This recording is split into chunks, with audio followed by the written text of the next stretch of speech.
ተናስነ ተከብራችሁ የብሬዲዮ ቤተሰቦችና አድማጮች ዕለቱን ዜናዎች እናሰማችኋለን። ዜናውን እናሰማችሁን ያው ተማስማና ታምሩ ግዳን ባለንበት ሰዓት አቆጣጠር የዛሬ ነሐሴ 10 ቀን 2018 ዓ.ም ዜናዎችን ከማሰማታችን በፊት አርዕስተ ዜናውን እናስቀድማለን። የተጠናከረ የፋኖ ወታደራዊ ጥቃትና በጥምረቱ ላይ አርበኛ ዘመነ ምላሽ ትግራይና ውጥረቱ የኦሮሞ ብልጽግና ፓርቲና አዲስ አበባ ሲዳማና የሹምሽር ወሬ ግብጽና ዛቻ አሜሪካና ኢራን የሚሉና ሌሎችም ወቅታዊ ዜናዎች ያሉን ዝርዝሩን እንሆ።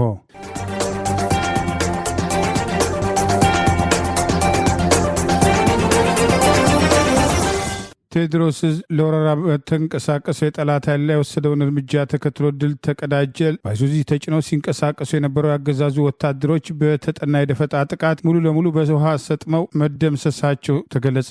የአማራ ፋኖ ብሔራዊ ንቅናቄ ቴድሮስ 201ኛ ኮር 64ኛ ክፍለ ጦር 54ኛና 24ኛ ክፍለ ጦር በጠላት ላይ በተለያዩ አቅጣጫዎች የወሰዱትን ጥቃት ተከትሎ ድል መቀዳጀቱን አስታወቀ። አፋብን ቴድሮስ 201ኛ ኮር 64ኛ ክፍለ ጦር በአገዛዙ ስልጣን አስጠባቂ ወታደራዊ አዛዥ ጀነራል ሶፊያን በክሪ ትእዛዝ በነማይና ናርጅና ናውጋ ወረራ ለመፈጸም የተንቀሳቀሰው በኮሎኔል ጸጋዬ የሚመራው የጠላት ኃይል በዲማ ከተማ ከፍተኛ ሰብአዊና ቁሳዊ ኪሳራ ማስተናገዱን ገልጿል። ከወይራና ደብረ ወርቅ አቅጣጫ ሁለት መድፍ በመጥመድ ከጠዋቱ 1 ሰዓት ተኩል ጀምሮ ጥቃት የከፈተው በኮሎኔል ጸጋዬ የሚመራው የጦር ዙ 23 ተኳሹ በአፋብን ቴድሮስ 201ኛ ኮር 64ኛ ክፍለ ጦር አልመው ተኳሾች ከተደመሰሰ በኋላ በአገዛዙ ስልጣን አስጠባቂ ሰራዊት ላይ ከፍተኛ ኪሳራ መድረሱን ይኸው መረጃ ጠቅሷል። በወገን ሰራዊት በኩል በድል አድራጊነት የቀጠለው ውጊያ ጠላት በቦምብ የጋየ በክላሽ የተለቀሙ ያገዛዙ ስልጣን አስጠባቂ ወታደሮች አስከሬን ለማንሳት ያደረገው መፍጨርጨር እንዳልተሳካ ከቴድሮስ የወጣው ወታደራዊ መረጃ ይገልጻል። ያገዛዙ ስልጣን አስጠባቂ 6ኛ አዝ 25ኛ ክፍለ ጦር 3ኛ ሻለቃ አዛዥ ሻለቃ አላሉ በቴድሮስ 201ኛ ኮር 54ኛ ክፍለ ጦር አልሞ ተኳሾች በነዋሪ ከተማ በተደረገው ውጊያ ጭምር መደምሰሱን የጠቀሰው መረጃ የኮሎኔል ጸጋዬ ወታደራዊ መኮንን መቶ አለቃው ከነከዘራው አጋሙሃ ኮሲስ ላይ በትላንትናው ዕለት መደምሰሱና መገናኛ ሬዲዮ ከነክላሹ መማረኩን ይኸው መረጃ ጠቅሷል። ከሁለት ቀናት በፊት በደብረ ማርቆስ ከተማ በጀነራል ሶፊያን በክሪ ትእዛዝ የተሰጣቸው ያገዛዙ ስልጣን አስጠባቂ 25ኛ 75ኛ 32ኛ ክፍለ ጦር ሀዶች ዛሬ ጠዋት በተንቀሳቀሱበት እነማይና ዲማ ከተማ በቴድሮስ 201ኛ ኮር 64ኛ ክፍለ ጦር ተቀጥቅጠው ከፍተኛ ሰብአዊና ቁሳዊ ኪሳራ ማስተናገዳቸው ታውቋል። ውጊያውን የሚመራው ኮሎኔል ጸጋዬ ያልጠበቀው ፍልሚያ ከፋኖ እንደገጠመውና መቋቋም እንዳቃተው ለበላይ አለቆቹ ተጨማሪ እርዳታ ለማግኘት ሲማጸን እንደነበር ይኸው መረጃ ጠቅሷል። ይበንዲህ እንዳለ በእነማይ ወረዳ ዲማ ጊዮርጊስ ቅድስት ጌ ቀበሌና አካባቢ የሚገኘው ማህበረሰብ ላይ ከፍተኛ ጥቃት ለመፈጸም ማህበረ ብርሃን ቀበሌ ወደ ቢቸና ከተማ በጉዞ ላይ የነበሩ የአገዛዙ ስልጣን አስጠባቂ ሰራዊት አባላት ትላንት ነሐሴ 9 ቀን 2018 ከምሽቱ 8 ሰዓት በቴድሮስ 201ኛ ኮር 64ኛ ክፍለ ጦር በተወሰደ የደፈጣ ጥቃት አንድ ኦባማ የተባለው ተሽከርካሪ ላይ የተጫኑ የሰራዊት አባላት ሙሉ ለሙሉ በሱሃ ወንዝ ላይ በማስጠም መደምሰሱን አስታውቋል። በሱሃ ወንዝ ላይ በተሰራው በዚህ የደፈጣ ጥቃት ከሞት አፋፍ የተረፉ ያገዛዙ ስልጣን አስጠባቂ ሰራዊት በቢቸና የመጀመሪያ ደረጃ ሆስፒታል ከፍተኛ ቁስለኛ ሆነው መግባታቸው መረጋገጡን አፋብን ቴድሮስ 201ኛ ኮር 64ኛ ክፍለ ጦር ዛሬ ነሐሴ 10 ቀን 2018 ባወጣው ተጨማሪ መረጃ ገልጿል። በዚህም ሆስፒታል ከገቡት መካከል መልካሙ ማሞ አዲሱ፣ ዘሩ ማሞ ወልዴ፣ አብነት ደምሌ ታምሮ የሚባሉ ያገዛዙ ስልጣን አስጠባቂ ሰራዊት አባላት የሚገኙበት ሲሆን ዛሬ ነሐሴ 10 ቀን 2018 ከተለያዩ ቦታዎች የተሰባሰበው ያገዛዙ ሰራዊት በእነማይ ወረዳ የዲማ ገዳምን ለማውደም በዲማ ከተማ በቅድስት ጌና ቦርቦር ቀበሌዎች ላይ ወረራ ለመፈጸም ቢሞክርም በፋኖ የተቀናጀ ጥቃት የከሸፈበት ሲሆን አፋብን ቴድሮስ 201ኛ ኮር 64ኛ ክፍለ ጦር ባደረገው የተቀናጀ ጥቃት እየተፍረከረከ የሚገኘው ያገዛዙ ስልጣን አስጠባቂ ሰራዊት በዲማ አካባቢና ከተማው ላይ የውር ድንብሩን ከባድ መሳሪያ የተኮሰ መሆኑን ዛሬ ነሐሴ 10 ቀን 2018 የወጣው መረጃ ይገልጻል። ጀነራል ሶፊያን በቅርቡ የፋኖን ይዞታ በቀጠናው ቆጣጠራለሁ በሚል በጮቄ አካባቢ ያደረገው ወታደራዊ እንቅስቃሴን ተከትሎ ጮቄ ተራራን ከተቆጣጠርን ፋኖን እንቆጣጠራለን የሚለው እቅዱ ከሽፎ ባዶ ተራራ ከበረዶ ጋር መታቀፉን የፋኖ አመራሮች በለበጣ ማንሳታቸውና እዛው ጮቄ ላይ ከተራራው ግርጌ ፋኖ ለወራት ያሰለጠናቸው ኮማንዶዎች መመረቃቸውን ጠቅሰን መዘገባችን አይዘነጋም። የተባበሩት መንግስታት ድርጅትም የኢትዮጵያ ፌዴራላዊ መንግስትና የትግራይ ክልል የፖለቲካ መሪዎች የህዝቡን ድምጽ እንዲሰሙ ሰዎችን እየጎዱ ያሉ ችግሮችን የጋራ መግባባት በመፍጠር ለመፍታት እንዲሞክሩ ሲል አሳሰበ። የድርጅቱ የኢትዮጵያ ልዑክም የሰብአዊ ጉዳዮች አስተባባሪው አዞኒያ አጆሎ የህዝቡ ፍላጎት መሰረታዊ ህልውናቸውን ማስጠበቅና ጦርነቱም እንዳይባባስ መከላከል እንደሆነም አጽንኦት ሰጥተዋል። የተባበሩት መንግስታት ዋና ጸሐፊ አንቶኒ ጉተሬሽ ባለፈው መጋቢት በኢትዮጵያ ድርጅቱ አስተባባሪ አስተባባሪ አድርገው ሾሟቸው ናይጄሪያዊ አዚዮኖ ኦጆሎ ተፋላሚ ኃይሎች ወደ ድርድር መመለስ እንደሚገባቸው ያሳሰቡን ሲሆን የሚያለያዩና የሚያራርቁ ማንኛቸውንም ጉዳዮች በድርድር ጠረጴዛም ዙሪያም ሊፈቱ እንደሚችሉም ገልጸዋል። የትግራይ ህዝብ ስጋትም ሳይሰማው በመደበኛው የኢኮኖሚ እንቅስቃሴዎቹ እንዲሳተፍ ወደ መደበኛ ህይወቱ እንዲመለስ የፖለቲካውን ተዋንያን ጦር ከመስበክ ሊታቀቡ እንደሚገባም ኃላፊው አስገንዝበዋል። በትግራይ ክልል 148 ቀበሌዎችም እስካሁን የዝናብ ጠብታም እንዳላዩ የገለጹት የመንግስታቱ ድርጅት የኢትዮጵያ ልዑክ የሰብአዊ ጉዳዮች አስተባባሪው በኤሊኖ የተባባሰው ድርቅ በክልሉና በመላው ኢትዮጵያ ከባድ የምግብ ዋስትና እጦት እየፈጠረ እንደሚገኝ አስጠንቅቀው በክልሉ የሰፈነው ውጥረትም ፍርሃት እየጨመረ መጥቷልም ብለዋል። ስለዚህም ሰዎች በማህበረሰባቸውና በኢኮኖሚያዊ ህይወታቸው ኢንቨስት እያደረጉ አይደለም ያሉትም ኃላፊው በዚሁ መልእክታቸው ወደ ትግራይ ክልል ተጉዘው ከበርካታ ባለድርሻ ሲነጋገሩ ህዝቡ ጦርነትን እንደማይፈልግ በተደጋጋሚ መስማታቸውንም ገልጸዋል። ውጥረቱም እንዲደረግም የፖለቲካ ተዋንያን ልዩነታቸውን ለመፍታትም የጋራ መግባባት ላይ እንዲደርሱ ሲሉም አሳስበዋል።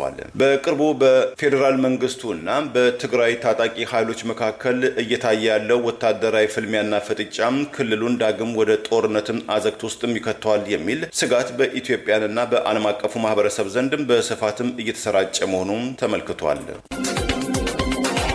አርበኛ ዘመነ ካሴ ከፈረንሳይ ጋዜጣ ጋር ባደረገው ቃለ መጠይቅ በአማራ ህዝብ ላይ ጦርነት የከፈተውን የአብይ አህመድ አገዛዝ ለመገርሰስ ከተለያዩ ኃይሎች ጋር ጥምረት መፈጠሩን አስታወቀ። ከአማራ አልፎ ለሁሉም ኢትዮጵያውያን ሰላምና ዲሞክራሲያዊ ስርዓት ግንባታ እየታገሉ መሆናቸውን አስታውቋል። የአማራ ፋኖ ብሔራዊ ንቅናቄና የኢትዮጵያ ኃይሎች ጥምረት ዋና ሰብሳቢ አርበኛ ዘመነ ካሴ በስዊዘርላንድ ከሚታተመው ሌቴምፕስ ጋዜጣ ጋር ሰፊ ቃለ መጠይቅ ያደረገ ሲሆን በአማራ ህዝብ ላይ ጦርነት የከፈተው የአብይ አህመድ አገዛዝ ለማስወገድ ከተለያዩ ኃይሎች ጋር መተባበራቸውና የጋራ ጥምረት መፍጠራቸውን አስታውቋል። የአማራ ፋኖ የተባበረ ማዕከላዊ ህዝብ መመስረቱን ከሌሎች ኃይሎች ጋር መተባበሩን የጠቀሰው አርበኛ ዘመነ ካሴ የምንታገለው ለነጻነትና ለእኩልነት ነው በሚል በዚሁ ጋዜጣ ላይ ርዕስ ሆኖ በወጣው ዘገባ የንቅናቄ ዋነኛ ዓላማ አብይ አህመድ የሚመራውን አገዛዝ ከስልጣን ማስወገድ፣ የአማራን ህዝብ ህልውና ማስጠበቅና የኢትዮጵያን መበታተን መከላከል መሆኑን ገልጿል።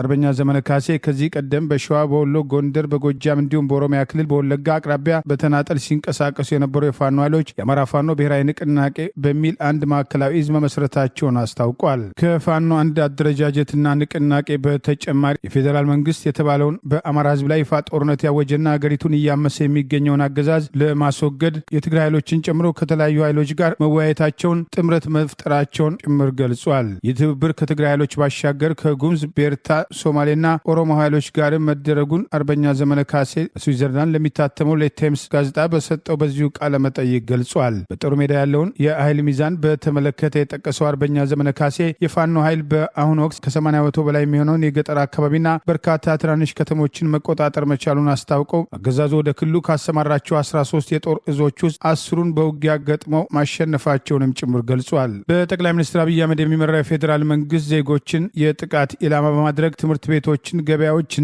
የአባይ ጊዮርጊስ ቅድስት አርሴማን ገዳምን ጨምሮ ያለምንም ልዩነት የድሮን ጥቃት ሰላማዊ ሰዎች ላይ እየፈጸመ መሆኑን በዚሁ ቃለ መጠይቅ አንስቶ አገዛዙ ለሚፈጽመው የድሮን ጥቃትና ውጊያ የተባበሩት አረብ ኤሚሬትና የቱርክ ሰራሽ ድሮኖችን እገዛ እንዳለው እንዲሁም እስራኤላውያን የቴክኒክ ድጋፍ በማድረግ በኢትዮጵያ ጉዳይ ጣልቃ እየገቡ መሆኑን አርበኛ ዘመነ ካሴ በወቀሳ አንስቶ ትችቱን አቅርበዋል። አርበኛ ዘመነ ካሴ ከዚሁ ጋዜጣ ዓላማችሁ ምንድን ነው በሚል ለቀረበለት ጥያቄ ለአማራ ህዝብ ብቻ ሳይሆን ለሁሉም የኢትዮጵያ ብሔሮችና ብሔረሰቦች ነጻነት፣ እኩልነት እየታገሉ መሆኑን ጠቅሶ የኛ ዓላማ ኢትዮጵያን ለማዳን ሲባል አብይ አህመድን ከስልጣን ማስወገድና ሁሉን አቀፍ ስርዓት መገንባት መሆኑን በዚህ ወቅት ገልጿል። አገዛዙ የአማራ ፋኖ ብሔራዊ ንቅናቄ በመሪነት የተካተተበት የትግራይ ኃይሎችና ኦነግ የተሳተፉበት የአፋርና የቤንሻንጉል ታጣቂዎች ጭምር ያሉበት የኢትዮጵያ ኃይሎች ጥምረት ተመስርቷል በሚል በአገዛዙ ከፍተኛ ወታደራዊ አዛዦች በቅርቡ ለስብሰባ እስከመቀመጥ መድረሳቸውና ይህንን ጥምረት ተከትሎ አፍራሽ ቅስቀሳ ለማድረግ ያሰቡትን ተጨማሪ ጦርነት በትግራይ ላይ ለማካሄድና እነዚህን ኃይሎች እስከ መጨረሻ ድረስ እናጠፋለን በሚል እብሪት እስከ መፎከር መድረሳቸውን መረጃዎችን ጠቅሰን አስቀድሞ መዘገባችን አይዘነጋም። ጠቅላይ ሚኒስትር አብይ አህመድ ከፕሪቶሪያው ስምምነት በኋላ የህወሓቱን መሪ ዶክተር ደብረጽዮን ገብረ ሚካኤል ጽህፈት ቤታቸው አስጠርተው ከፋኖም ሆነ ከኤርትራ ጋር የምተባበሩ ከሆነ ሰሜኑን ጋዛ አደርጋለሁ በማለት መዛታቸው በአንድ ወቅት ሰፊ መነጋገሪያ ሆነው የነበረ ሲሆን ህልውናን ጨርሶ አጠፋለሁ የሚል ጠላት ባለበት የተለያዩ የፖለቲካ ልዩነቶችን በውይይት ለመፍታት አስቦ ጥምረት ማድረግ የሚጠበቅና ወቅቱ የሚፈቅደው ፖለቲካዊ ስትራቴጂ ነው የሚሉ አስተያየቶች ተከትለው መቅረባቸው አይዘነጋም። የግብጽ ባለስልጣናት በአባይ ወንዝ አጠቃቀም ዙሪያ ኢትዮጵያ የተሳሳተ ፍላጎት አላት ሲሉ ማስጠንቀቃቸው ተዘገበ። አልአረቢያን አንድ ስማቸው ያልተጠቀሰ የግብጽ ባለስልጣናትን ጠቅሶ እንደዘገበው ኢትዮጵያ በአባይ ወንዝ ላይ የተያያዘችውን እውነታ በኃይል የማመንጨት ፍላጎቷን ግብጽ አትቀበለውም ብለዋል። ባለስልጣኑ በማከልም የኢትዮጵያ የቅርብ ጊዜ መግለጫዎች ወንዙን ለልማት ብቻ እጠቀማለሁ የሚለው ሙገታ የሚያፈርስም ወንዙን ሙሉ በሙሉ የመቆጣጠር እቅድ እንዳላት የሚያሳይ ነው ሲሉም ገልጸዋል።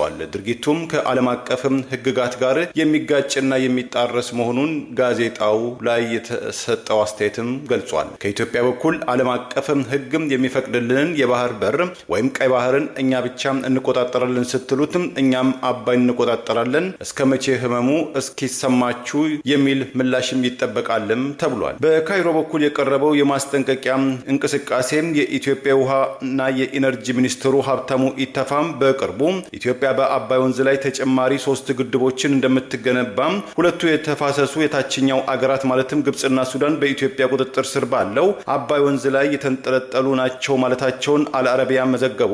የአባይ ተፋሰስም ትብብር ስምምነት በእንግሊዝኛው ናይል ቤዚን ኮኦፕሬሽን ፍሬምወርክ አግሪመንት መታረቅም አለበትም፣ ኢፍትሐዊነትም ይበቃል፣ የአባይ ወንዝን በእኩል እንጠቀማለን የሚል አስተያየት መስጠታቸውን በሲኤንኤን አረቢክም ከተጠቀሰ በኋላ መሆኑም ተዘግቧል። በጠቅላይ ሚኒስትሩ የበላይነት የሚመራው አዲስ አበባን የኦሮሚያ ክልል አካል እናደርጋለን የሚለው ህገወጥ እንቅስቃሴ በአማካሪዎቻቸውም በምክክር ኮሚሽን ውስጥ ተጽዕኖ ለማድረግ መሞከራቸው እየተጋለጠ ይገኛል። በምክክሩ ሂደት ህገወጥ ተግባር የሚቃወሙ ወገኖች ሂደቱን ረግጠው በመውጣት ህገወጡን የምክክር ሂደት የበለጠ እንዲያጋልጡ ጥሪ እየቀረበ ይገኛል። ኢትዮጵያን የመምራት ስልጣን እጃቸው የገባው ጠቅላይ ሚኒስትር አብይ አህመድ አዲስ አበባን የኦሮሚያ አካል በማድረግና ራሳቸውን ፕሬዚዳንት ብለው በማንገስ አገሪቱን ለመከፋፈልና ለማዳከም ለይስሙላ ያቋቋሙት የምክክር ኮሚሽን እውነተኛ ፍላጎታቸው እየተገለጠ መምጣቱን በአማካሪዎቻቸው በኩል በምክክር ኮሚሽኑ በቀጥታ ያደረጓቸው እንቅስቃሴዎች ስልጣን ላይ እስከቆዩ ድረስ ለኢትዮጵያ አንድነትም ሆነ ለኢትዮጵያን ሰላምና ደህንነት አደገኛ መሆናቸውን በተግባር ያሳየ እርምጃ ነው የሚሉ አስተያየቶች ተከትለው ቀርበዋል። የቀድሞ የኦነግ ዋና ጸሐፊና ቃል አቀባይ የነበሩት ቀጀላ መርዳሳ ከኦነግ ጋር ተከፍዬ የራሴን ፓርቲ አቋቁም ያለው ካሉና በኦነግ ከተወገዙ በኋላ የጠቅላይ ሚኒስትሩ አማካሪ የተደረጉት ከባህል ሚኒስትርነታቸው በኋላ ሲሆን የባህልና ስፖርት ሚኒስትር በነበሩበት ወቅትም የአድዋን በዓል አከባበር ተከትሎ ይሰጧቸው የነበሩት ጸረ አንድነትና ጸረ አድዋ አስተያየቶችን መሰረት በማድረግ በሰፊው ተቃውሞ ይቀርብባቸው የነበረ ቢሆንም የጠቅላይ ሚኒስትሩ አማካሪ ከሆነ በኋላ ድምጻቸው ጠፍቶ የነበሩት ቀጀላ መርዳሳ በምክክሩ ስም እንዲወያዩ ከተመደቡበት ቡድን ውጭ አዲስ አበባ ጉዳይ ላይ የሚወያየው ቡድን ውስጥ በመግባት አዲስ አበባ የኦሮሚያ ክልል ካልሆነች አገር ይፈርሳል፣ መጤ ሁሉ እናባረራን እስከ ማለትና መደንፋት መድረሳቸውና ከምክክሩ ኮሚሽን አመራሮች ጋር ግንባር ፈጥረው ያደረጓቸው ህገወጥ እንቅስቃሴዎች ይህ በጠቅላይ ሚኒስትሩ በቀጥታ የተላለፈ ትዕዛዝ አካል ነው። የጠቅላይ ሚኒስትሩ አማካሪ በዚህ ደረጃ በህገወጥ ተግባር ላይ ሲሳተፍ ምክክሩ የእነሱን ፍላጎት ለማሳካት የተቋቋመ መሆኑን በግልጽ ያሳያል የሚሉ ወቀሳዎች ቀርበዋል። ሌላው የጠቅላይ ሚኒስትሩ አማካሪ በውጭ ሀገር ይኖር የነበረውና ተሹሞ ወደ ሀገር ውስጥ የገባው ብርሃኑ ሌጀንሶ ሲሆን በተለያዩ መገናኛ ብዙኃን እየቀረበ ያገዛዙን ፖለቲካዊ አጀንዳዎች ለማስፈጸምና የኦሮሞ ብልጽግና ፓርቲ ፍላጎት እስካልተሳካ ድረስ ኢትዮጵያ ትበተናለች ብሎ እስከ ማስፈራራት የደረሰበት በዚሁ ምክክር ውስጥ ዋና ባለሙያና ተመካካሪ ተብሎ ጎልቶ የወጣበትና በምክክሩ ሂደት ውስጥ አዲስ አበባ የፌዴራል መንግስቱ ዋና መቀመጫ ራሷን የቻለች ክልል ትሁን የሚሉ ሀሳቦች ጎልቶ የተደመጡ ቢሆንም የፌዴራል መንግስቱ መቀመጫና ኦሮሚያ ክልልም መቀመጫ ትሁን ከሚል አልፎ በህገ መንግስት መሰረት የኦሮሚያ ክልል አካል መሆኗ እንዲታወጅ ህገ መንግስቱ ይሻሻል፣ አዲስ አበባ የኦሮሚያ ክልል ነች፣ የፌዴራል መቀመጫነት እንደ ሁለተኛ ጉዳይ ይታይ የሚለው አስቀድሞ በምክክር ኮሚሽኑ አጀንዳ ውስጥ ያልተካተተና የፌዴራል መንግስት ከተሞች የአዲስ አበባና ድሬዳዋ ጉዳይ ከተሞች በተባለው አጀንዳ ውስጥ ከቀረቡት አማራጮች ያልነበረ ከበላይ በመጣ ትዕዛዝ የተካተተው አጀንዳ ለማስፈጸም እነዚህ ግለሰቦች የደህንነት መስሪያ ቤቱና የኦሮሞ ብልጽግና ፓርቲ ከፍተኛ አመራሮችና በሀገር ሽማግሌና ሃይማኖት አባቶች ሽፋን ጭምር ከኮሚሽኑ አንዳንድ አመራሮች ጋር ግልጽ እንቅስቃሴ በማድረግ አዲስ አበባ የሁሉም ኢትዮጵያውያን ከተማ ነች፣ ራሷን የቻለች ክልል መሆን አለባት፣ የአዲስ አበባ ህዝብ ድምፁ ሊሰማ ይገባል የሚሉ ጥያቄዎችን ያቀረቡትን ጨምሮ በደህንነት አባላት መንግስታት በኦሮሚያ ክልል ባለስልጣናት በኮሚሽኑ አንዳንድ አመራሮች ጭምር በማስፈራራትና በማዋከብ ፍላጎታቸውን ለመጫን ያደረጉት ሙከራ ያልተሳካ ቢሆንም በውይይቱ ያልተነሱ ነጥቦች የተካተቱበት አዳዲስ ቃለ ጉባኤዎች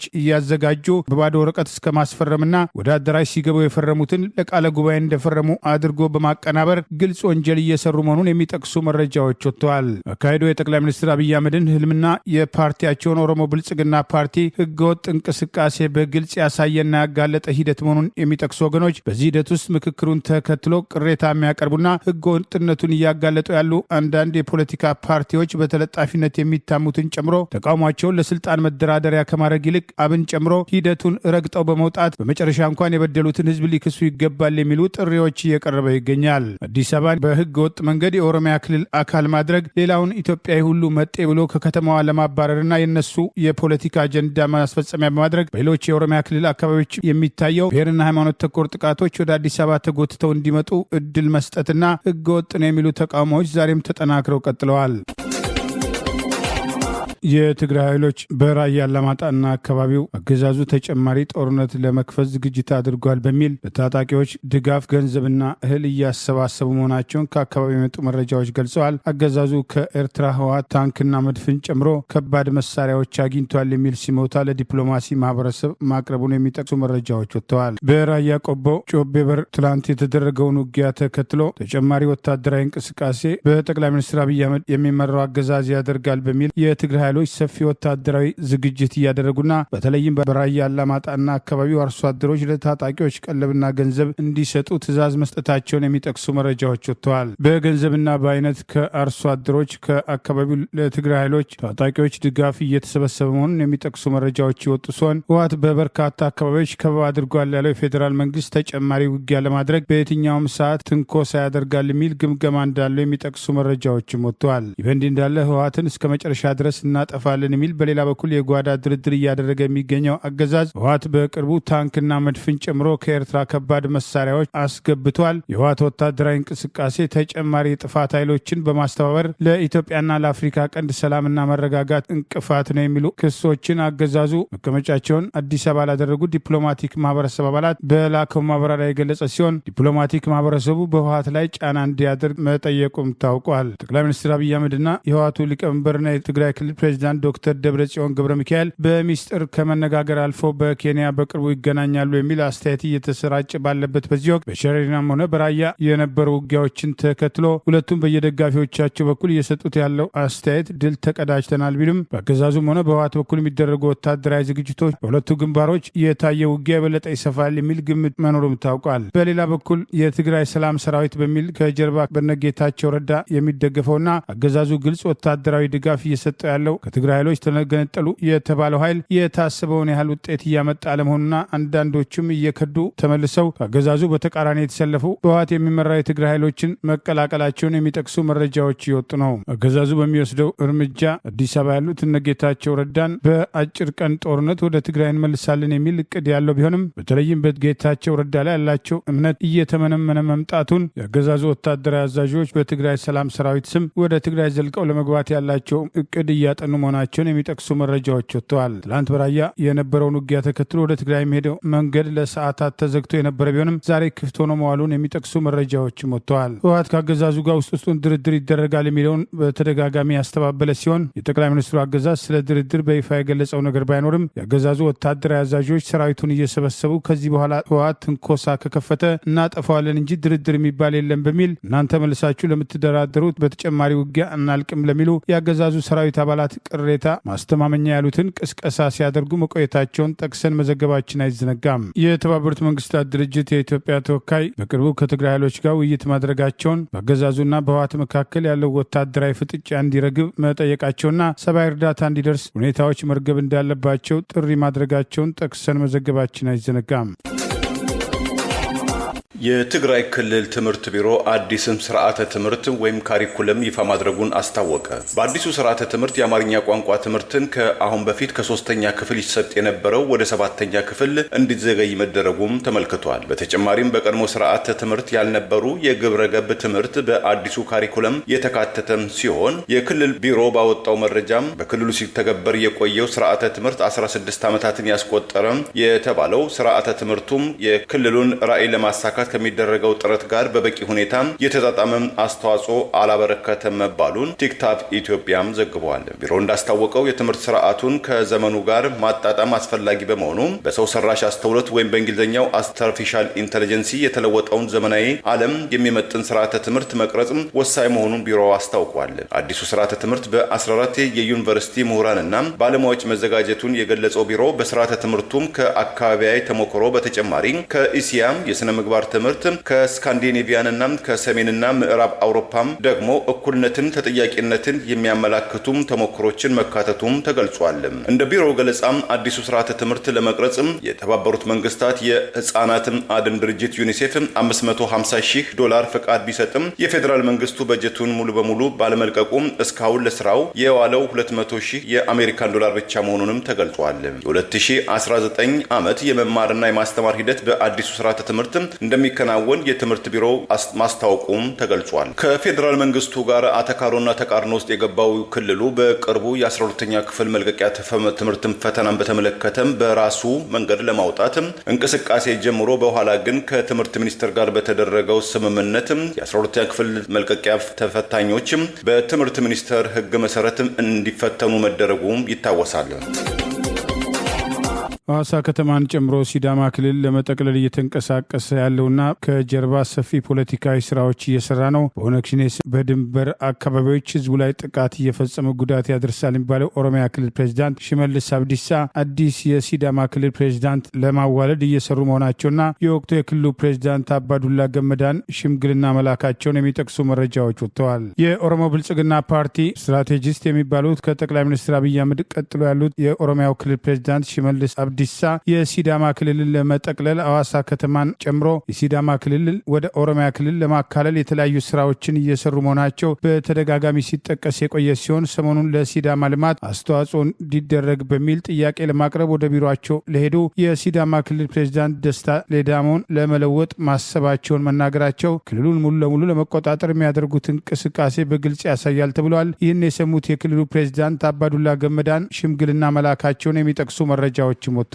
በኢትዮጵያ 10ኛ ክልል የሆነውና ጠቅላይ ሚኒስትር አብይ አህመድ ስልጣን ላይ ከወጡ በኋላ ከተቋቋሙ ክልሎች አንዱ የሲዳማ ክልል ዋና መቀመጫ ሐዋሳ ከተማን ለማልማት በሚል ነጋዴዎች፣ የከተማ ነዋሪዎችና ራሱ የአስተዳደር ሰራተኞች ከአቅማቸው በላይ ወጪ እየጠየቀ ነው የሚል ቅሬታ በሚቀርብበት በዚህ ወቅት ለከተማዋ ልማት አስተዋጽኦ እንዲያደርጉ በሚል ወደ አቶ ሽመልስ አብዲሳ ቢሮ ሄዱ የክልሉ ባለስልጣናትና የተለያዩ ግለሰቦች በክልሉ ፕሬዚዳንት ደስታ ሌዳሞ ጠቅላይ ሚኒስትሩም ሆነ እኔ ደስተኞች አይደለንም በማለት አቶ ሽመልስ አብዲሳ የላንዳጅ ይሉኝታ የክልሉን ፕሬዚዳንት ከላይ ሆነው እንደሚያሽከረክሩ በግልጽ የሰጡት አስተያየትና አዲስ ፕሬዚዳንት ለመለወጥ ፍላጎት እንዳላቸው መግለጻቸው በክልሉ ፖለቲከኞች መነጋገሪያ የሆነ ሲሆን ይህንኑ ተከትሎ በቅርቡ የክልሉን ፕሬዚዳንት ደስታ ሌዳሞን የሙስና ወንጀሎችን በማጋለጥ ስልጣን ለመጠቅለልና ከአቶ ሽመልስ አብዲሳ ስልጣን ለመቀበል እየተንቀሳቀሰ ያለው ቡድን የክልሉ ፕሬዚዳንት የአቶ ሽመልስ አብዲሳን ቅሬታ መሰረት አድርገው የኦሮሚያ ክልል የቀድሞ ፕሬዚዳንት የነበሩትና የኦሮሞ ብልጽግና ፓርቲ ኦህዴድ አባት የሚባሉት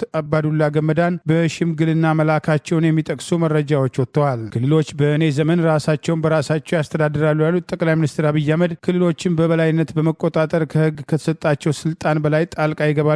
በተለይም የኦሮሞ ብልጽግና ፓርቲ በአግባቡ ማስተዳደር ያቃተውን ኦሮሚያ ክልልን አልፎ በርካታ አካባቢዎችን ለመጠቅለል እየተንቀሳቀሰ ነው። ሐዋሳ ከተማንም ወደ ኦሮሚያ ክልል ለማካለል ፍላጎት አለው፣ ለዚህም እየሰራ ነው የሚሉ ቅሬታዎች ሲቀርቡ የነበረ ሲሆን የክልሉ ፕሬዚዳንት ደስታ ሌዳሞ በቅርቡ በአንድ መድረክ ላይ የፌዴራሉ መንግስት የፖለቲካ ውሳኔ ብቻ ነው የሚጠበቀው፣ ሐዋሳ ከተማ የፌዴራል ከተማ ትሆናለች ማለት የሰጡት አስተያየት በርካታ የሲዳማ ክልል እንዲመሰረት አስተዋጽኦ ያደረጉና ሲታገሉ የነበሩ ወገኖችን በሁለት ጎራ ከፍሎ እያከራከረ ሲሆን በአንድ በኩል የክልሉ ፕሬዚዳንት ሊያነቁንና ሐዋሳ ከተማን የፌዴራል መንግስት ከተማ በማለት ኦሮሚያ ክልል ለመጠቅለል የሚያደርገው እንቅስቃሴ አካል ነው የተባለ ሲሆን ይህ መረጃ ከወጣ በኋላ በክልሉ ፕሬዚዳንት ላይ የፈጸሟቸው የሙስና ወንጀሎች ጎልተው እንዲደ እንዲደመጡ በማድረግ እና አቶ ሽመልስ አብዲሳ አዲስ ፕሬዝዳንት ለማዋለድ ያላቸው ፍላጎት ሲገለጽ የቆየ ሲሆን ሰሞኑን ጽህፈት ቤታቸው ለእርዳታ ድጋፍ የሄዱና ለጊዜው እርዳታ አልሰጥም አዲስ ፕሬዝዳንት ግን ይመጣል በሚል ምላሽ ያገኙ ወገኖች ክልሉን ከጀርባ ማን እንደሚያስተዳድር አሁን እየገባቸው መጥተዋል። ከሲዳማ ክልል ኦሮሚያ ክልል የሚያዋስኑ አካባቢዎች በኦነግ ሸኔ ስም በተደጋጋሚ የሚደረገውም ጥቃት ይህንኑ ስውር ፖለቲካ ዓላማ ለማሳካት የታለመ መሆኑን የአቶ ሽመልስ ንግግር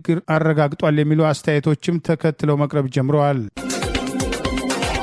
የጠቅላይ ሚኒስትሩ አገዛዝ በአማራ ህዝብ ላይ የከፈተውን ጦርነት አጠናክሮ ለመቀጠልና ህዝቡን የበለጠ ጥቃት ኢላማ ለማድረግ ፋኖን ለመከፋፈልና በትግራይ ላይ የሚጀምረውን ጦርነት ተከትሎ በኦሮሞ ብልጽግና ፓርቲ ከፍተኛ አመራሮች ጠቅላይ ሚኒስትሩን ጨምሮ ግምገማ መቀመጣቸውና ይህን ግምገማ ተከትሎ ያሳለፉት ውሳኔ ለአደባባይ በቅቷል። በአማራ ህዝብ ላይ ትጥቅና ቀበቶ እናስፈታለን በሚል እብሪት ጦርነት ያወጁት ጠቅላይ ሚኒስትር አብይ አህመድ በበላይነት የሚመሩት ኦሮሞ ብልጽግና ፓርቲ የሀገሪቱን ወቅታዊ ሁኔታ በተመለከተ እሳቸውን ጨምሮ ሰሞኑን ውይይት ማድረጋቸውና ግምገማ መቀመጣቸውን ይህንን መሰረት ማድረግ በአማራ ህዝብ ላይ የከፈቱትን ጦርነት አጠናክሮ ለመቀጠል በተለይም ህዝቡን የጥቃት ኢላማ በማድረግ ፋኖን በሚቻለው ሁሉ ፖለቲካዊ ተልዕኮ በገንዘብ የሚደልለውን በገንዘብ ለመደለል በስልጣን የሚደልለውን በስልጣን በመደለል ፋኖ ውስጥ አስርገን አስገባናቸው ባሏቸው ኃይሎች በአማራ ክልል ባለሀብቶችና ፖለቲከኞች በየአካባቢው በቡድን በማደራጀትና በመከፋፈል ፋኖን ለማዳከም እንችላለን፣ በጠመንጃና በጀመርነው ስልት ማዳከም አለብን የሚል ውሳኔ ላይ መድረሳቸውን የቀድሞ ኦሮሚያ ክልል ካቢኔ አባል ዶክተር ሚልኬሳ ሚዳጋ ኦሮሞ ብልጽግና ፓርቲ ከፍተኛ አመራሮች ያደረጉትን ግምገማ መሰረት አድርጎ ባወጣው መረጃ አጋለጠ። የፋኖን አንድነት መቀበል ያልፈለገው ኃይል ፋኖን እንከፋፍላለን ውስጥ ሰዎች አለን የሚል ግምገማ ያስቀመጠ ሲሆን በተለይም የአማራ ፋኖ ብሔራዊ ንቅናቄ በአመራርነት የተሰየመበት የኢትዮጵያ ኃይሎች ጥምረት እንዳሳሰባቸውና ይህንን ጥምረት ሽፋን በማድረግ ፋኖን ለመከፋፈል እንቅስቃሴ እንዲደረግ ለአማራ ህዝብ ሰፊ ቅስቀሳ በማድረግ ህወሓት እየመጣል ነው የሚል የጦርነት እንቅስቃሴ በማድረግ በአንድ በኩል አብይ ባዘመተው ስልጣን አስጠባቂ ወታደርና በአማራ ክልል በመለመላቸው ባንዳ ሚሊሻዎች፣ አድማ ብተናዎችና ፖሊሶች ጦርነቱን አጠናክሮ ለመቀጠል፣ በሌላ በኩል ህወሓት መጣል በማለት የአማራ ህዝብን ለማዋከብ እቅድ ማውጣታቸውንም ይኸው መረጃ ጠቅሷል። ትግራይን በተመለከተ ተጨማሪ ውጊያ በማድረግ የማዳከም እንቅስቃሴ ለማካሄድና በተለይም የጠቅላይ ሚኒስትሩ የምስራቅ አፍሪካ አማካሪ የተባለው የቀድሞ የህወሓት ስራ አስፈጻሚና የትግራይ ጊዜያዊ አስተዳደር ፕሬዚዳንት የወቅቱ የስምረት ተቃዋሚ ፓርቲ የተባለው ሊቀመንበር ጌታቸው ረዳ በዚሁ በኦሮሞ ብልጽግና ፓርቲ ከፍተኛ አመራሮች ግምገማ የማይረባና ሰካራም በመሆኑ ከሱ ይልቅ ሜጀር ጀነራል ጻድቃን ገብረተንሳይን ከብሔራዊ ደህንነት ኃላፊው አምባሳደር ሬድዋን ሁሴን ጋር ግንባር ፈጥረው የትግራይን ወታደራዊና ፖለቲካዊ እንቅስቃሴ በበላይነት እንዲመሩ ተልእኮና ኃላፊነት ለነሱ መስጠት አለብን የሚል ግምገማ ማስቀመጣቸውና ጌታቸው ረዳ ከተቻለ ከሚዲያዎች ቀስ በቀስ እንዲርቅ የሚል አስተያየት መስጠታቸውንም ይኸው መረጃ አጋልጧል። ፋኖን ጨምሮ በኢትዮጵያ ካገዛዙ በተቃራኒ የተሰለፉ የለውጥ ኃይሎች ግንባር መፍጠራቸው እንቅልፍ የነሳቸው እነዚሁ ባለስልጣናት የአማራ ብልጽግና ፓርቲን እንደማያምኑትና ፋኖ ሰርጎ ገብቶበታል የሚል ግምገማ ማስቀመጣቸውን በዚህም የክልሉ አመራሮችን በመንደር ለመከፋፈል አዳዲስ ተልኮች ለመስጠት ውሳኔ ላይ መድረሳቸውን የመረጃ ጠቅሷል። በሌላ በኩል የአረብ ኤሚሬትን አጀንዳ ለማስፈጸም በሱዳን የእርስ በርስ ጦርነት ውስጥ እጁን ያስገባው የጠቅላይ ሚኒስትር አብይ አህመድ አገዛዝ በኦሮሞ ብልጽግና ፓርቲ ከፍተኛ አመራሮች አዲሱ ግምገማ በሱዳን ውስጥ የኢትዮጵያን ወታደሮች በጀነራል ሐምዲ ደጋሎ ከሚመራው በዓለም አቀፍ ሰብአዊ መብት ተሟጋቾች ጭምር በጦር ወንጀልና የዘር ማጥፋት እየተጠየቀ ባለው ከፈጥኖ ድራሽ ኃይል አርኤስኤፍ ጎን ከጀርባ ከሚያደርገው ድጋፍ በተጨማሪ ወታደሮቹን ጭምር በማሰማራት ሱዳን ውስጥ በሚደረጉ ውጊያዎች ለመሳተፍና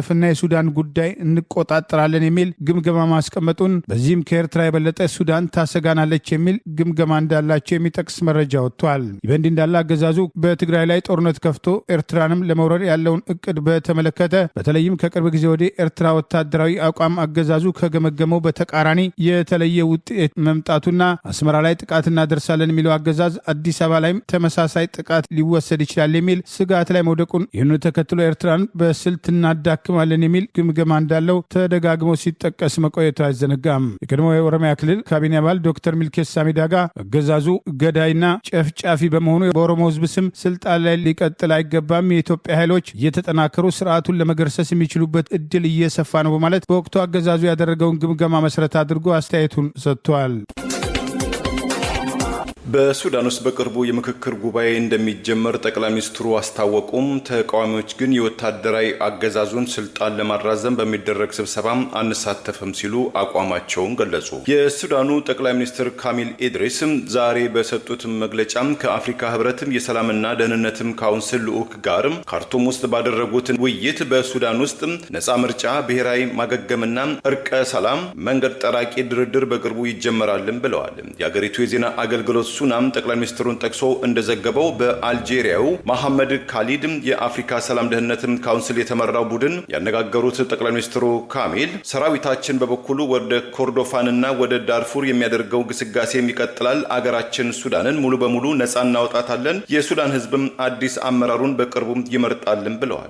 የሱዳን መከላከያ ሰራዊትና የፈጥኖ ደራሹ ኃይል በእንግሊዝኛው ምህጻረ ቃል አርኤስኤፍ ታጣቂዎችን በአንድ ገጽ ላይ ማስቀመጥም አይቻልም ያሉትም ጠቅላይ ሚኒስትሩ ይህ ቀይ መስመራችን ነው፣ የውጭ ኃይሎችም ጣልቃ ገብነትንም አንፈቅድም፣ የአፍሪካ ህብረት በጋራ ስምምነት ወይ ሚቹዋል አንደርስታንዲንግ ላይ የተመሰረተ እገዛ ሊያደርግልን ይችላል በማለትም የአስተዳደሩን አቋም አብራርተዋል። የአፍሪካ ህብረቱም ተወካይ ካሊድን በበኩላቸው ህብረቱ ከሱዳንና ከሱዳን ህዝብ ጋር አብሮ እንደሚሰራም በሱዳን የውስጥ ጉዳይም ጣልቃ እንደማይገባም አሳስበዋል። ይህ በዚህ እንዳለ በሱዳን ውስጥ ከሚንቀሳቀሱት ተቃዋሚዎች መካከል አንዱ የሆነው ዩኒየኒስት አሊያንስ የተባለው ፓርቲ መሪው ባክቢር በጀነራል አብዱል ፈታህ አልቡርሃን አገዛዝ የቀረበውን የውይይትም ጥሪን እንደማይቀበለው አስታውቀዋል። እንደ ባክቢር ገለጻ በሱዳን ውስጥ ይካሄዳል የሚባለው ድርድር ጦርነቱን አያስቆምም፣ ዲሞክራሲና ሲቪላውያን የሆነ አስተዳደርም አያመጣም፣ በተቃራኒው በስልጣን ላይ ያለውን ወታደራዊ አገዛዝ እድሜ በአዲስ ማሊያ ለማስቀጠል ዋስትና የሚሰጥ ነው በማለትም በውይይቱ ላይ እንደማይሳተፉም አስታውቀዋል።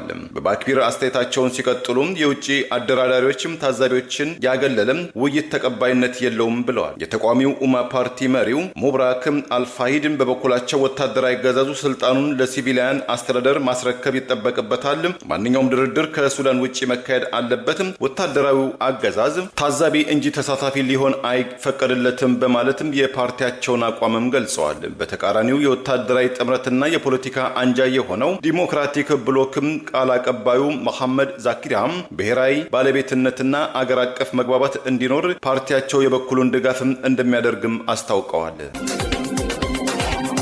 ታላቅ የሰብአዊ ድጋፍና የገቢ ማሰባሰቢያ ጥሪ ወገንን በችግር ጊዜ መደገፍ፣ እንባውን ማበስና ከጎኑ መቆም የሁላችን የማይታጠፍ ሰብአዊ ታሪካዊና ወገናዊ ግዴታችን ነው። በአሁኑ ወቅት በአማራ ህዝብ ላይ እየደረሰ ያለውን ዘግናኝ ኢሰብአዊ ድርጊቶችና ሞት፣ መፈናቀልና የሀብት ውድመት፣ ረሃብ፣ ስቃይና ስደት ዓለም የመሰከረው ሀቅ ነው። በዚህ መከራና ስቃይ ውስጥ ለሚገኙ ወገኖቻችን እኔም ለወገኔ ብለን አለኝታችንን ለማሳየት የገቢ ማሰባሰቢያ ምሽት ተዘጋጅ። በመሆኑም በዩናይትድ ኪንግደም እና በመላው ዓለም ለምትገኙ አማራውያንና የአማራ ወዳጆች በሙሉ በዚህ ታላቅ የበጎ አድራጎት ምሽት እንድትገኙና ለህዝባችሁ ያላችሁን ቁርጠኝነትና ፍቅር ለመግለጽ እንድትችሉ በአክብሮት ተጋብዛችኋል። ማሳሰቢያ፣ ሙሉ ድጋፉ ለተጎዱ ወገኖቻችን የሚውል ሲሆን ዝግጅቱም በ6 የሚዲያ አጋሮች በቀጥታ ለህዝብ ይተላልፋል። የዝግጅት ቀን ሴፕቴምበር 20 2026 ሰዓት ከቀኑ 2 PM እስከ ማታ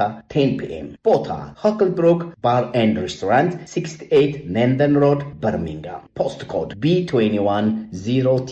የመግቢያ ዋጋ እራትን ጨምሮ ለአንድ ሰው ሲንግል 50 ፓውንድ፣ ለቤተሰብ ፋሚሊ 70 ፓውንድ፣ VIP 100 ፓውንድ። የኪነ ጥበብ ምሽቱ በታዋቂዋ ድምፃዊ የምክር ሲሳይ በኪቦርድ ቤቢ ማሲንቆ ጋር በመቀናጀት ሙዚቃውና ባህላዊ ዝግጅቱ ለታዳሚውና ለመላው ህዝባችን በ6 የሚዲያ አጋሮቻችን በቀጥታ ይተላለፋል። የሚዲያ አጋሮችና ተባባሪዎች ABC ሚዲያ፣ አንከር ሚዲያ፣ ህብር ሬዲዮ፣ ኤምኤስ ሚዲያ፣ ፍሪ ፕሬስ እና ማማ ሚዲያ። ኑ ወገኖቻችን እየረዳን የአዲስ ዓመትና የመስቀል በዓልን በጋራ እናክብር። አዘጋጆች የአማራ ማህበራት ግብረ ኃይል በዩኬ አይቀር። በቅርቡ የእንግሊዝ የፕሪሚየር ሊግም ሻምፒዮና የሆነው የለንደኑ ክለብ አርሴናል ዛሬ በተደረገው የበጎ አድራጎት ወይም ኮሚኒቲ ሺልድ ግጥሚያም ባለጋራው ማንቸስተር ሲቲን በማሸነፍ ድል ተቀዳጀ። ከ2 ዓመታት የድል ረሃብተኝነት በኋላም ባለፈው ግንቦት ለመጀመሪያ ጊዜ ዋንጫ ለመሳም የበቃው የሰሜን ለንደኑ አርሴናል ክለብም በቀጣዩ ዓመት በተጨማሪ ድል እንመጣለን ባለው መሰረትም ዛሬ በተካሄደው የ2026 የኮሚኒቲ ሺልድ ፍልሚያ ጣሊያናዊው ሪካርዶ ሪካርዶ ካልቴሬ ጨዋታው በተጀመረ በ24ኛው ሴኮንድ ላይ ያስቆጠራት ግብ የቀድሞው የማንቸስተር ሲቲው ቦቢ ኦውንስ የዛሬ 58 ዓመት እንደ ፈረንጆቹ አቆጣጠር በ1968 አስቆጥሯት ከነበረው የኮሚኒቲ ሺልድ ፈጣኗ ግብ ወዲህ የመጀመሪያዋ ፈጣን ግብ ተብላም ተመዝግባለች። የቡድኑ አጋራቸው ከይ ሃርዴዝ እና ማርቲን ኦዴጋርድ ባስቆጠሯቸው ተጨማሪ ሁለት ግቦች በጥቅሉ አርሴናል ባለጋራውን ማንቸስተር ሲቲን 3-0 በሆነ ውጤትም ማሸነፉም ታውቋል። በቀድሞው በአሰልጣኙ ፔፕ ጋርዲዮላና አመራርነት ስር የነበረው ማንቸስተር ሲቲን የተረከቡት አሰልጣኙ ኤንዛ ማርሴካ በኳስ አያያዝ ቡድናቸው ወይም በቦል ፖዚሽን የበላይነት ያሳየ ቢሆንም ድል የራቀው የማንቸስተር ሲቲ ከፍተኛ የቤት ስራ ይጠብቀዋልም ተብሏል። የዛሬ 3 ዓመትም ከማንቸስተር ሲቲ ጋር በተመሳሳይ የኮሚኒቲ ግጥሚያ 1-0 በመጫወት በፍጻሜ ምት ወይም ፔናልቲ 4-1 ያሸነፈው በሚካኤል አርቴታ የሚመራው የአርሴናል ክለብም ኮሚኒቲ ሺልድን ውድድር ለ18ኛ ጊዜ ማሸነፉም ታውቋል። አንድ የኢራን ከፍተኛ ወታደራዊ ጄኔራል የሀገራቸው ዜጋ አንድ አሜሪካዊ ወታደርን ከማረከ ወይም ከገደለም 30,000 የአሜሪካን ዶላር ጉርሻም ይሰጠዋል፣ ለጀግና ሴት ኢራናውያን ደግሞ ጉርሻው እጥፍ ይሆናል በማለትም ጥሪ አቀረቡ። የኢራኑ አርሚ ቺፍ አሚር ሀብታሚ ዛሬ ለህዝባቸው ባሰሙትም ጥሪ ወራሪ ያሉትን የአሜሪካ አስተዳደርን አንድ የአሜሪካ ወታደርን ለገደለ ወይም ለማረከም ኢራናውያን 30,000 የአሜሪካን ዶላር ይሰጠዋል። በዚህ ዘመቻ ላይ በመሳተፍ በለስ የቀናቸው ጀግና ያሏቸው ሴት ኢራናውያን የገንዘቡ ጉርሻው በእጥፍ ይደረጋል፣ በድብቅም ይሰጣቸዋልም ብለዋል። እንደ ሀገሪቱ የዜና አገልግሎት ኤሪናም ዘገባም ይህንን የአሜሪካ ወታደሮችን ለማደን ወይም ለመግደል ተሳታፊዎችም ቁጥራቸው ወይም ጥያቄያቸው በርካታ መሆኑን ተገልጧል። እንደ ፍራንስ 24 ዘገባም የኢራን ወታደራዊ ኮማንደር አሚር ጸረ አሜሪካ ወታደራዊ ጥሪ ያቅርቡ እንጂ ስላቀረቡት ጥሪ ቦታም ዝርዝር ማብራሪያም አልሰጡም። የኢራን ወታደራዊ ኮማንደር በተለያዩ ጊዜያት በሰጡትም አስተያየትም የአሜሪካ ወታደሮች የመካከለኛው ምስራቅ ለቀው መውጣት እንዳለባቸው በሆርሙዝ ሰርጥም አካባቢ እንዳይንቀሳቀሱ ማስጠንቀቃቸውም ተመልክቷል። ባለፈው የካቲት ወይም በፈረንጆቹ ፌብሩዋሪ 28 2026 በተጀመረው የአሜሪካና የኢራን ጦርነት ውስጥ የአሜሪካ ወታደሮች በኢራን ምድር ውስጥ አንዴም ያረገጡ ሲሆን ይሁን እንጂ ከኢራን ምድር ውጪ በሚገኙት በጎረቤትም አገራት ዮርዳኖስና ኢራቅ ውስጥ ከኢራን ከተሰነዘረም ጥቃት 18 የአሜሪካ ወታደሮች መሞታቸውን ከ600 በላይ መቁሰላቸውን የአሜሪካ መከላከያ ተቋም ፔንታጎን አስታውቋል። በተቃራኒው የአሜሪካና የእስራኤል ጣምራ ጦር በኢራን ላይ በሰነዘረው ተደጋጋሚ ጥቃት የኢራን ከፍተኛ የሃይማኖትና ፖለቲካ መሪዎችን ጨምሮ ከ1200 በላይ የመከላከያና የደህንነትም ሰራተኞችም ሞተዋል። የኢራኑ ሜጀር ጀነራል አሚር ሀታሚ ላወጡትም ጸረ አሜሪካ የ30,000 የአሜሪካን ዶላር ወይም የ5 ቢሊዮን ቶማንስን ጉርሻም ዙሪያ ከአሜሪካ አስተዳደር በኩል እስካሁን ድረስም የተሰጠ አስተያየት ባይኖርም በዋሽንግተንና በቴህራን መካከል የዲፕሎማሲ እና ወታደራዊ ፍጥጫ ዛሬም እልባት አለማግኘቱን አመላካች ነውም ተብሏል። ለዛሬ ያሉን ዜናዎች እነዚህ ናቸው። ዜናውን ስታደምጡ ለቆያቸው የህብር ሬዲዮ ቤተሰቦችና አድማጮች ምስጋናችን ድረሳችሁ። የህብር ሬዲዮ ኦፊሻል ዩቲዩብ ቻናላችንን ሰብስክራይብ ያላደረጋችሁ ሰብስክራይብ በማድረግ በተጨማሪም የደውል ምልክቱን በመጫን የህብር ሬዲዮ ቤተሰብ እንድትቀላቀሉ በአክብሮት እንጋብዛለን። እንደ ወትሮ ሁሉ የህብር ሬዲዮ ቤተሰቦች ፕሮግራሞቻችንን ላይክ በማድረግ ሼር በማድረግ አስተያየቶቻችሁን በመስጠት አብሮነታችሁን ትገልጹ በአክብሮት እንጠይቃለን። በድጋሚ እናመሰግናለን። ጤና ይስጥልን። ቸር እንቆይ።